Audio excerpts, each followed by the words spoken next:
To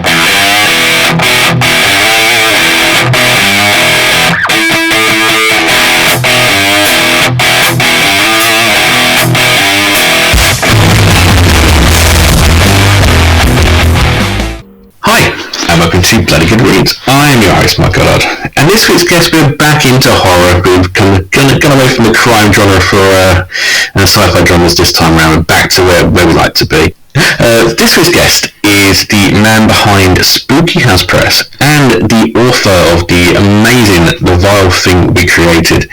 Welcome to the podcast this week, Robert Ottone. Hello, how are you? Yeah, not bad. Welcome to the podcast. Thanks for coming on. We've been trying to get this booked in for a while, so I'm glad we finally get it done. Thank you for having me, man.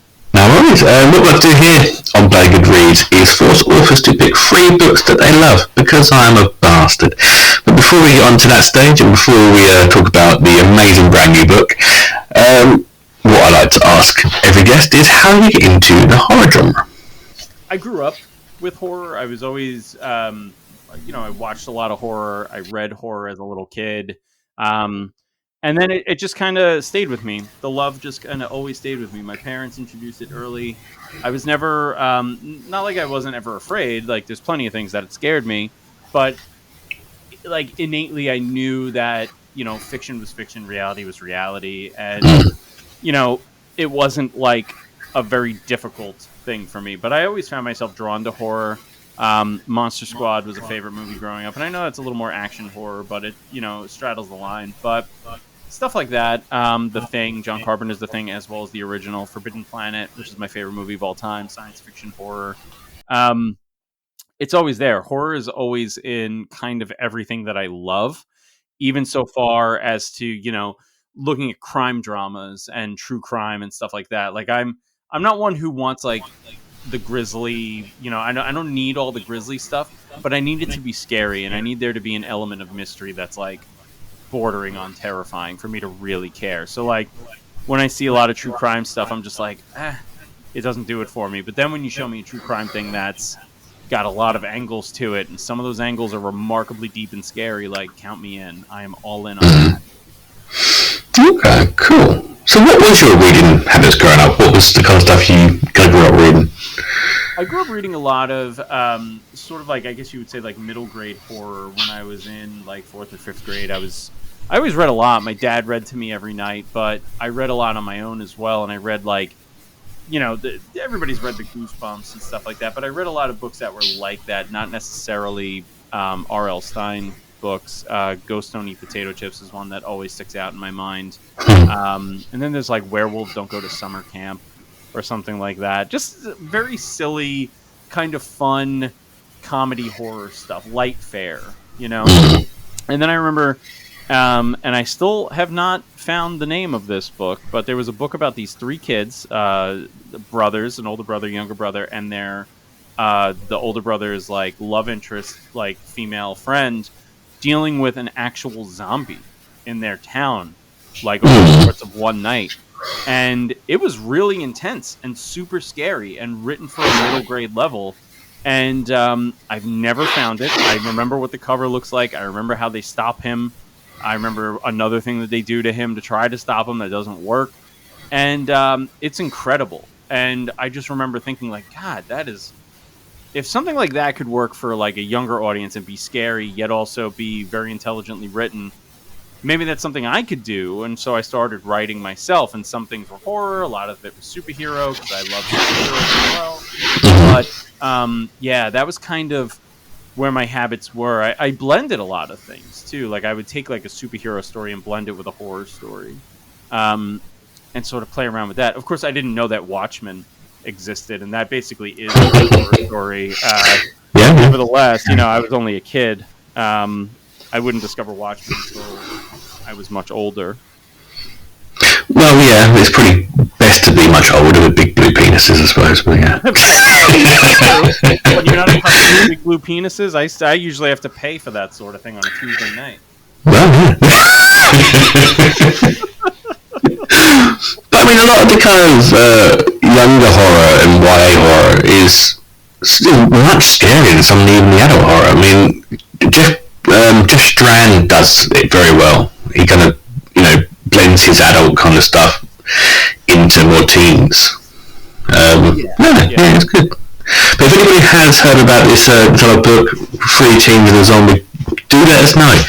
Message Robert over on Twitter or something like that. Let him know. I'm dying to know, and I really, I've made this offer in the past on social media, but anybody who comes up with it, you're gonna get like a thank you for the book and sending me a link where I could buy the damn thing. But yeah, it left such an indelible impression on me, and unfortunately, all of my books from when I was a little kid, we gave to my little cousins, which was a waste of time because they didn't care. But yeah, no, it kills me that I don't have it anymore. Okay. Before we get on to kind of how you got into your writing and a bit about Spooky House Press, again, what we like to do here in a podcast is for us to pick 3 books they love. So, what is your first bloody good read? So, yeah, I will start with Watchmen. Okay, interesting. To me, Watchmen is probably the greatest thing ever written. It's it just feels perfect. It's probably some of the only perfect literature that I've ever read. And I think Watchmen takes a medium, and this isn't an original thought or anything, but it takes a medium predominantly for kids and elevates it to a level where it could be looked at in a mature way. And it did change comic books forever. DC noticeably got darker after Watchmen came out, and the Dark Knight Returns and stuff like that I think they were the same year, 86. Darker material, and then you have Batman Year One, same thing. So these are like foundational works, and Watchmen means the world to me. It means so much so that even some of its DNA ended up in the vile thing we created.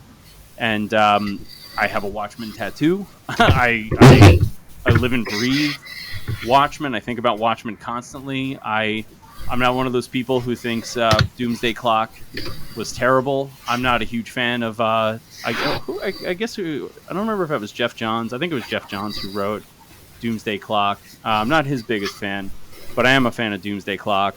I remember I really loved the before Watchmen stuff that was done. I'm just a mark for Watchmen, and I have a lot of Watchmen stuff. It just means a lot to me. It means a lot to me.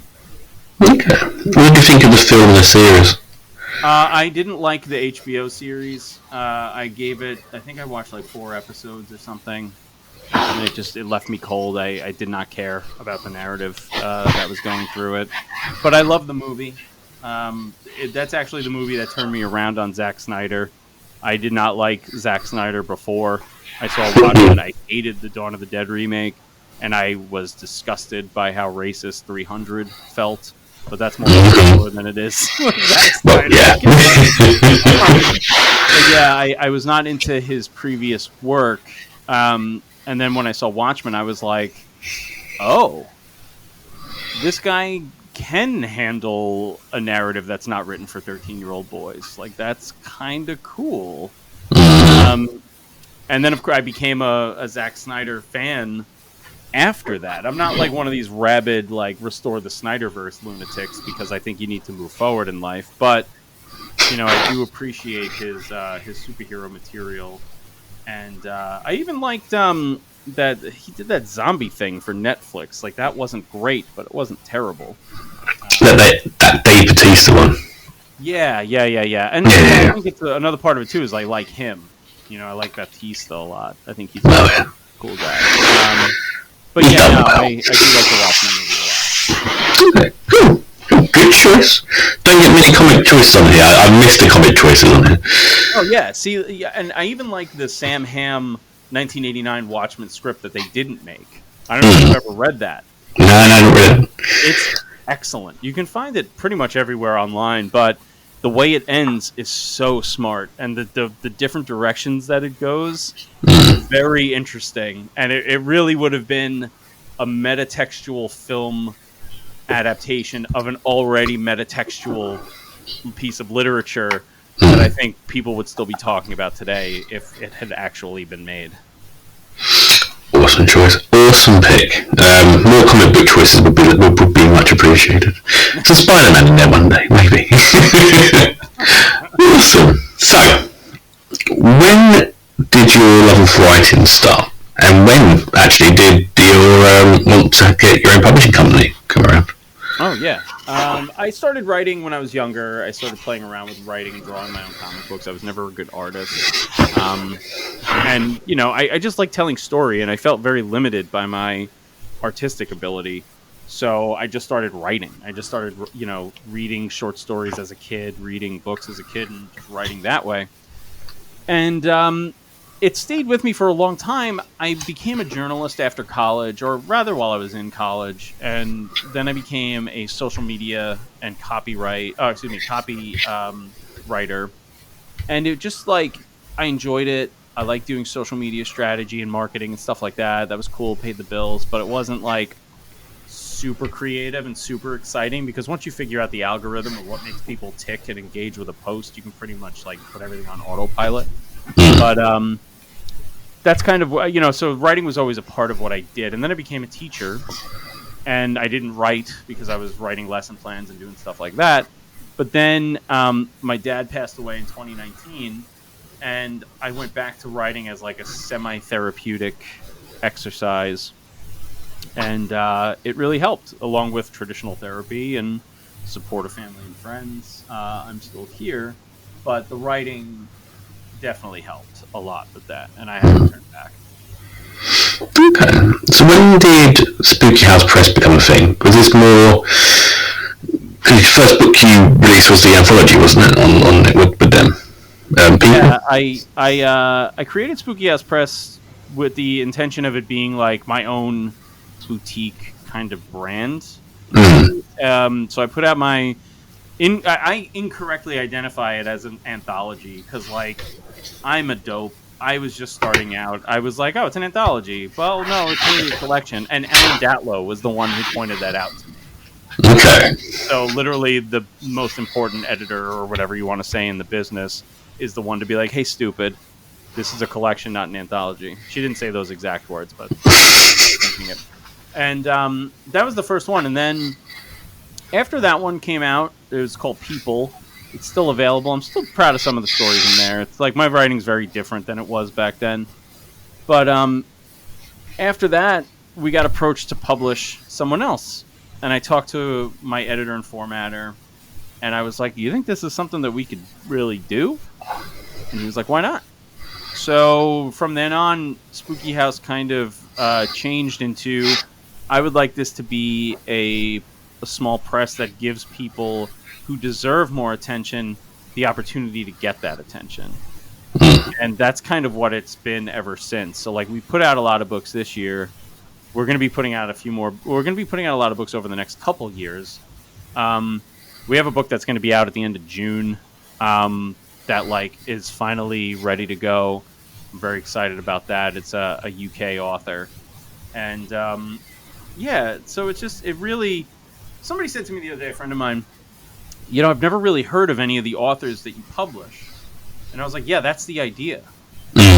That's why we exist, is to give people a voice or a platform to launch or to pivot themselves where they would like to be. And, you know, maybe we've done that so far. I hope we have. But again, it's if people like the stuff we're putting out, and it seems like they do, then that's great.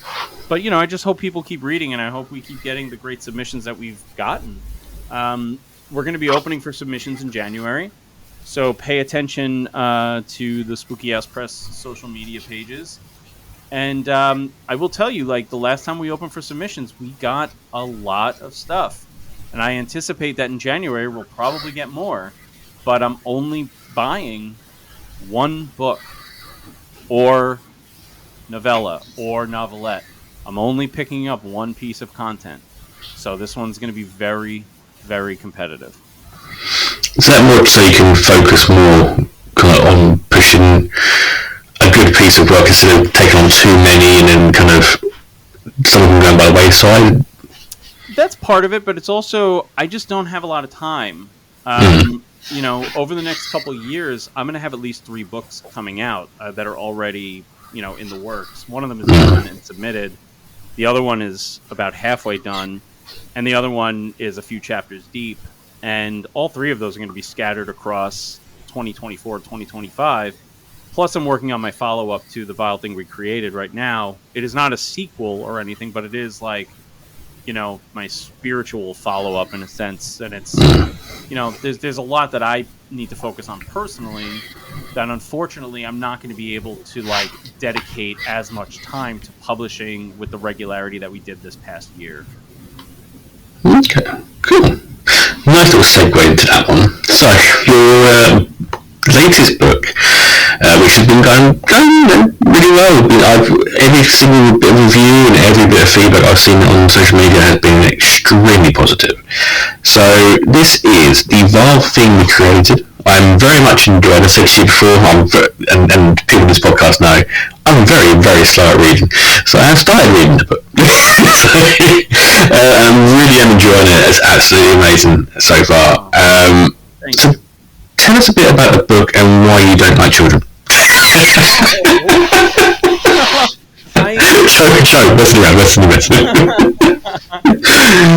It's funny. Like I'm a teacher.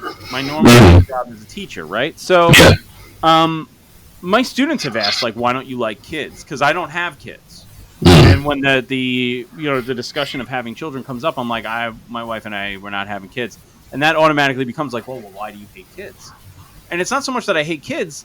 I live in New York. Property taxes are astronomical. The cost of living here is insane.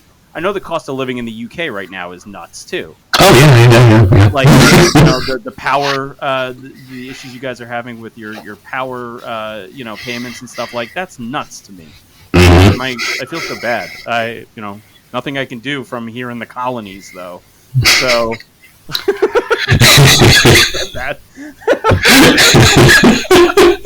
Oh my god. Anyway, it's just like it really is. It comes from a place of like my own fear of ever becoming a parent. I used to want to be a dad. I used to want to have kids, and then I met my wife, and we had a lot of like honest discussion about it. And if we were to stay where we are, specifically on Long Island, which is insanely expensive, there's no reality where we could ever have children, as well as our 2 careers. In the 50s, when Long Island was popping off, you could have one parent working and one parent staying home and raising the kids and whatever else. That doesn't work now. And I'm not like talking about traditional gender roles. Like nothing would make me happier than being the one who stays home. Like I don't need to be Mr. Masculine, like Mr. Working Guy. Like please let me stay home and wear a robe and just chill. But like that can't happen now. And that can't really happen, I don't know, anywhere in the country. No, agreed. Or anywhere in the world, really. I mean, the cost of living is so high. So my own fears of having a kid are very much tied to the book, those kinds of fears. But it's also about, like, my being upset when my friends all started popping out kids. Turning things into, like, no, we're gonna do couples nights, but we're gonna do couples nights with our kids and blah, blah, blah, blah, blah. And it's like, well, so I don't have a kid, so I'm not allowed to come over and hang out and drink while you guys all sit in the backyard and drink while your kids run around like maniacs. Like I'm not good enough for that anymore. So, and that was like a weird thing because like we did a pretty big signing and launch here in New York, and I had a lot of my friends there. Some of my friends who have kids, and that question came up, and I was honest in answering it, and I could see them like they kind of bristled a little bit. But I was like, guys, art imitates life and life imitates art. I don't know what to tell you. Like, you reap what you sow. Now you're in a book. So, that's where it all came from. And I'm very much a big fan of, like, those 70s slow burns, the movies as well as the novels. Yeah. So, like, I love Ira Levin. I love William Peter Blatty. I live for that stuff, the Thomas Tryon stuff. So when I started like seeing the people who blurbed the book and like people who like read the early versions and people who, early reviewed the book and stuff were making those connections and saying like, oh, this is like Thomas Tryon for the modern century. I was like, yeesh. It's a good place to be. It's a good place to be. Like Yeah. hama. But yeah, no, that's kind of where it all came from. Okay, cool. I get the yeah, I get it. I do get it. I'm a parent and I still get it.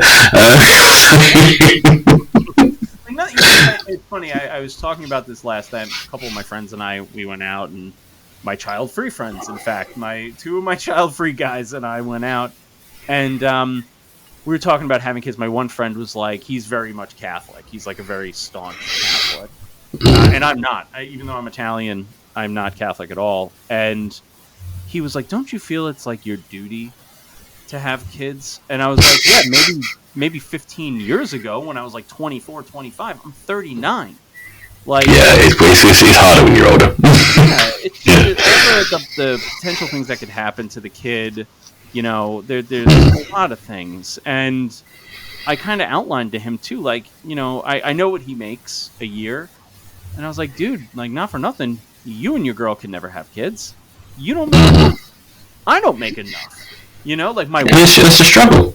Yeah, it's awful. My wife makes way more money than I do, and hers is all off the books. It's great. But, like, we can't. It's just not doable. I just don't see how anybody could do it if you're making less than $250K, on your own a year. It's so much money. It's so much money to spend. And it is that kind of the pressure of other people as well. I've had a previous guest on who was saying very similar kind of thing. It's like with her novel, it was more pressure to have a baby. This is more the friendship circle of it. But they're both very similar kind of conversation, and I can completely agree with all of it. And that's from the other side of it, because it is hard, and it does take up more of your time. I can't bend down half the time, let alone pick anybody up. So, my knees are starting to go. I have no cartilage in my one knee. I have very little cartilage in the other. I'm going to need surgeries. Within the next 5 years, I'm probably going to have a total knee reconstruction on one of my knees. And, like, how do I do that while having a kid? I can't. So it's like, it's just not doable. It's just not realistic. I would love to have maybe one day, but even that's like, when they're older, the good age. give me a kid who's like 19. Probably gel well with them. Nah, one year, send them back out, it's fine. So, for people who haven't heard much about the book, tell us a bit about the plot behind the book. Sure, yeah. It's about a couple named Lola and Ian. Ian, who is named after my favorite rock star of all time, Ian Curtis, from Joy Division, who decide to have a baby after kind of realizing that their friends have moved on without them. And their friends have this, like, thriving social life without them. And that's not the main reason. They do have a very honest discussion about, like, hey, do you think we're ready for this? Because something had happened in their past that maybe indicates that they might not be ready, but they feel that they are. This isn't a let's have a kid to save the marriage kind of situation. So they go into it, they have the baby, and of course everything goes really well because it's a horror novel. Nothing bad happens at all. Things go wrong. Things get messy. It is, a lot of people are calling it a slow burn, which is fair. That's exactly how I wanted it to be. We do get both perspectives, Lola and Ian. The chapters do alternate. However, in my mind, Lola is the lead. And it does deal with a lot of things that I think are very uncomfortable to talk about or read about. Specifically, it talks about how difficult it is for women of color to advocate for themselves when it comes to healthcare in general, especially here in America. I don't know how it is in the UK, but here in America, very difficult for women of color to really push for the things that they want and need in terms of healthcare. And, it also deals a lot with, like, mental and familial wellness. Ian comes from a pretty broken kind of a very negative home life with his mother. And Lola comes from a broken home. However, her dad was everything to her growing up. So she had a wonderful upbringing with a father who supported her and everything, whereas Ian had kind of a rough upbringing with his mom. So it's like it deals with a lot of family as well, and it's really dark. Okay.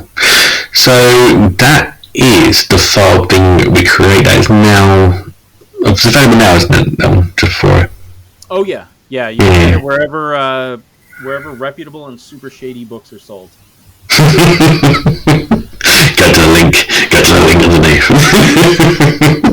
You can get it on Amazon, you can get it wherever you get your digital or paperback related items. Cool. So yeah, go and check that out. But before we carry on, I need to ask, what is your second bloody good read? I will have to say, it's kind of a hits the nail on the head kind of thing, but Rosemary's Baby by Ira Levin. It's a nice choice.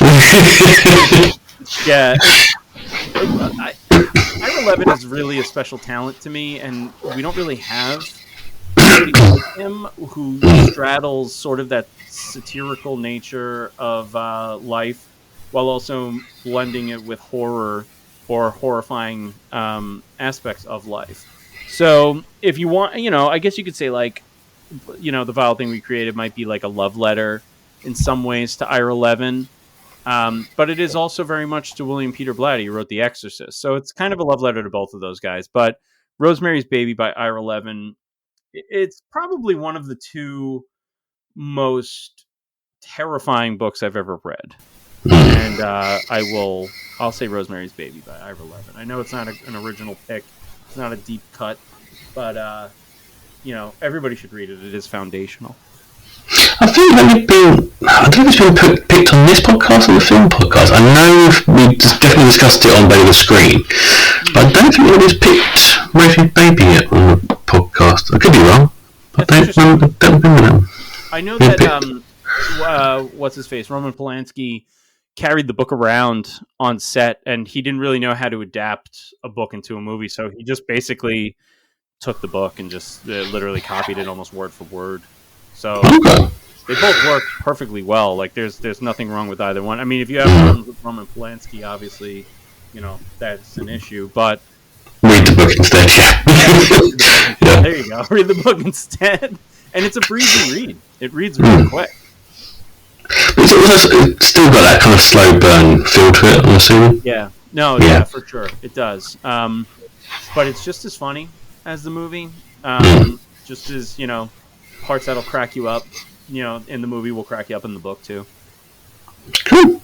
Very good choice. Do like a nice classic, and again, I don't feel like it's been picked before. I don't could have been picked once. I don't remember. It's like 80 odd episodes in by now, so I don't remember every single one I picked. Perfectly reasonable, man. They all have to bleed into one after a while. You know what I think when I think about podcasts and stuff, I like. The hard part has to be the editing for you, right? Like that has to be the hardest part, right? Am I wrong? Yeah. And yet, like, and it's not just you. Like, everybody does such a nice job with their editing. A friend of mine hosts a podcast, Nerds Without Pants, and you can like track how good his editing skills have gotten over the years, and I find that exciting because you see the growth, and I'm sure you see it too in yourself. You know what I mean? That like the passive listener, even if they're like from episode 1 to episode 80, whatever. They may not even notice it, but you notice it. And that's kind of the cool, exciting thing I think about podcasts. That was a really nerdy thing to say. Oh, no. When I used to do the film podcast, there's a much difference now compared to when I used to do Snake by Horrorcast to now doing Baby the Screen. It's much different. Everything's much better now I'm doing it on my own. Not spreading it between two people. Yeah, definitely much better. But then it's several years. Even I cringe listening back to the first episodes of this podcast. Absolutely cringe. It's like anything, right? Like I don't really subscribe to like the Malcolm Gladwell. What is it? The 10,000 hours. That if you do something that long, you become a master at it. I don't know how true that is, but there is something to be said. It is like a muscle. The more you work it out, the better you get, right? Like that's why, like when I'm think back to like my first collection, People.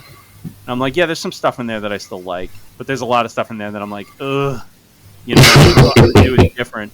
And one of my friends was like, well, why don't you go back in and rewrite or edit or whatever? And I'm just like, I don't have the time, and B, it still sells. Like, it still sells really well in its current form. So it's like, do I go back and mess around with it, or do I just leave it and let it keep selling the way it's selling? I don't know. You might not like it as creating it yourself. You might not be a fan of it, but other people would be a fan of it, and that's why it's so hard to kind of balance it out between the two, isn't it? It's, you know, That's a good way to put it. Awesome. So, you mentioned you have got multiple books in the pipeline. What are you working on coming out next? Can you speak much about it, or are you secrecy? So I have a new collection coming out in October. October 27th it comes out. It's called Wrapped in Plastic and Other Sweet Nothings. And that's coming out from Journalstone, which I'm very excited about. I really like material that Journalstone puts out, so I'm really excited to be putting something out with them. And my editor, Scarlett, has been wonderful.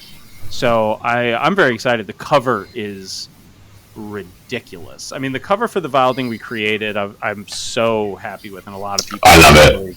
Thank you, yeah. Thank you. That means a lot. Thank you. The artist on that was Alexis Macaluso. She's incredible. But the artist who did the cover of Wrapped in Plastic is a guy named Don Noble, who does a lot of covers, and it is very, very dark and very creepy, and I love it. And I'm very lucky to have two books that have good covers back to back. But that's the next thing, and that's October. I have a book that I submitted to my publisher called Curse of the Cobb Man, and that's going to be out from Weird House Press. I don't know when. Like I said, I just submitted it like not super long ago. But that's a very dark kind of like harvest-based horror novel, and it's sort of like a supernatural giallo, and that was a lot of fun to write. I always wanted to write like a story about it, like a town that's like very self-contained through their own doing, and I got to do that with this. So it's kind of if you imagine like Pumpkinhead meets like, I don't even know, Pumpkinhead meets Halloween, let's say. It's got that kind of a vibe. Okay, that's a nice mix of two different things. Yeah. But no, the cover, I didn't forget to mention about the cover for the Vile Thing we create. It's very 70s. It's very kind of, it's very, very much like Sinister. And House of the Devil, that's the one, sorry. Oh, yeah, cool. Yeah, kind of got the vibes of both of those kind of mixed in together. But no, it's very Sinister 2 kind of feel to it. I love it, actually. It's what drew me into it in the first place. Thank you. That makes me really happy. Because, like, so I'll tell you, like, a weird kind of story with the cover. My publisher, I gave him, like, a rough idea of what I was thinking, that I designed myself. And I'm not an artist at all. So I was like, here you go. Maybe something like this. And he has an in-house cover artist, and that in-house cover artist did 7 covers. He rejected 6 out of the 7 on his own because he hated them. He showed me the 7th, and I did not like it at all, and he didn't like it either. So I was like, I have an artist we could bring on. Would you want to hire her? And he was like, sure. And I'm not even kidding, like the night that I told her during the day that he wanted to hire her. By that night, she had 3 different possible designs, and all 3 were home runs. And I was like, but I really like this one. And the one that I really, really liked is the one that she ended up creating for the cover as it existed. But the other 2 were banger covers that I might have to use for something else down the line, maybe for a Spooky House book or something. But she really knocked it out of the park. I can't thank her enough. Cool. I think she does really well. You should really definitely stick with that. Oh, dude, yeah. I actually pitched a book to another publisher, and I put in the contract that I only wanted her to do the cover for it. Cool. Yeah. So, before we finish up, I have to ask it, what is your third and final bloody good read? Yeah. I will have to go with The Fisherman by John Langan. Okay, yeah, that's a pick from previous. Good choice. Yeah, I'm in New York. The Fisherman is set in New York. It is, in my mind, they're really, there's a big difference between Metro New York and what I call the rest of New York. And The Fisherman handles that Hudson Valley, upstate New York, past the Metro New York area. It handles that kind of like lore and vibe so well. Whereas, like, when you talk about like, oh, well, what are the great horror books set in New York? A lot of people will say like The Light at the End, or they'll say like The Ballad of Black Tom. In my mind, I'm like, it's The Fisherman. Not only do I think The Fisherman is like the greatest New York horror novel of all time, I think The Fisherman is one of the 3 greatest horror novels of all time. So it just hits me every time, and it hits me in a different way every time. I see things totally different. Or I see at least one aspect of the novel different every time I read it. And John Langan is really a hero of mine. He's like one of those guys that I kind of like worship the ground he walks on.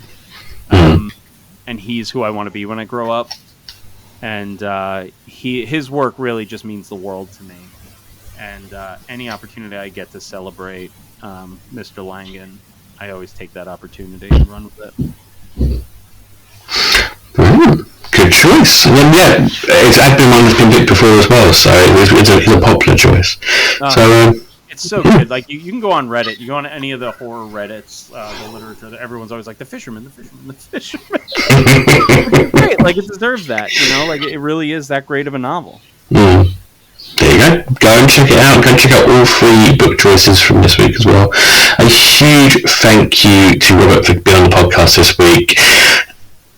Where can people find you if you'd like to be found? It's nice to be found. You can find me on Twitter and Instagram at Robert Ottone, RobertOttone. And you can find me at spookyhousepress.com. Join our mailing list. I promise you, I almost never send out emails, only when we have like a book that's going into pre-order or a book that's out. So you'll get like two like every other month or something. But beyond that, I don't really bother anybody. But yeah, follow me on Instagram and Twitter, and I'm on TikTok at Robert_P_Ottone. I don't like TikTok that much. I just really just smoke cigars and talk on there. Like, I don't really do a lot on there. So follow me wherever you want to follow me. Awesome. Again, a huge thank you to Robert for coming on the podcast this week. You can also follow us over on the usual social medias, but before we get on to that part, I always forget to do this bit. A huge shout out to our sponsor, Abominable Book Club. They're the UK's best and biggest horror and thriller book service, bringing the wonders of a haunted bookshop straight to your door each month. You can either get the Full Guts box, which is a brand new book, a possibly haunted second-hand book, and also another indie title as well. You also get UK snacks, you get some drinks in there, some amazing pins. I got a amazing chibi heart kind of thing pin they had this month around, which is pretty awesome. If you catch us over on Instagram, you can see the books as well that we got from this month, because I don't remember, because I get a bit behind on my which ones we've done and which ones we haven't done. We've had Eric LaRocca in the box. We have had some System Made a Monster in the box as well. Some amazing titles. Go and check them out. You can use the code BloodyGoodReads at checkout to get 10% off your box. And it is UK, and you can also get it sent out to States as well, or wherever in the world you are. So go check them out. It's Abominable Book Club at craigjoy.com. Description below, as always. You know I love them. They've been supporting us for the last three or 4 years, so go and check them out now. You can catch me over on Twitter at BloodyGoodReads, Instagram at BloodyGoodReads, and over on Facebook at the BloodyGoodReads Facebook group. Also catch us every month on our sister channel, our sister podcast, which is the Bloody Good Screen Movie Club podcast, where myself, Niall, Chloe and Marcus review random movies, mostly horror, apart from the upcoming one which has the Grand Budapest Hotel in it. Don't know why, but it's sandwiched in between Evil Dead 2013 and Cocaine Shark. Can I just hop in really quick about Yeah. That's Wes Anderson's worst movie. Really? By far. It is awful, and everybody says it's his best. Oh, so I really like it. I really like the film. No. How do we get me in that subscription box, my guy? Hey, contact them. They'll get you in it. It's worth it just for the Cocaine Shark, but it's such an awful movie. I mean, awful movie. And you didn't want to watch it before you did the podcast. When you say go and watch the film, don't watch it. Just listen to us. And we're joined this time by Hunter Shea, author of Misfits and Bigfoot in the Bronx, who is with us on the next couple of episodes because Chloe is away at the moment. So go and check that out. Also go and check out mine and Niall's interview with Bomani J. Story, director of The Angry Black Girl and Her Monster. That film comes out in show very soon, the 9th of June. So we'll be out by the time this podcast is out. But our interview from last week, go and check that out. Amazing guy. Didn't get much time with him, sadly, but we also reviewed the movie as well on that one.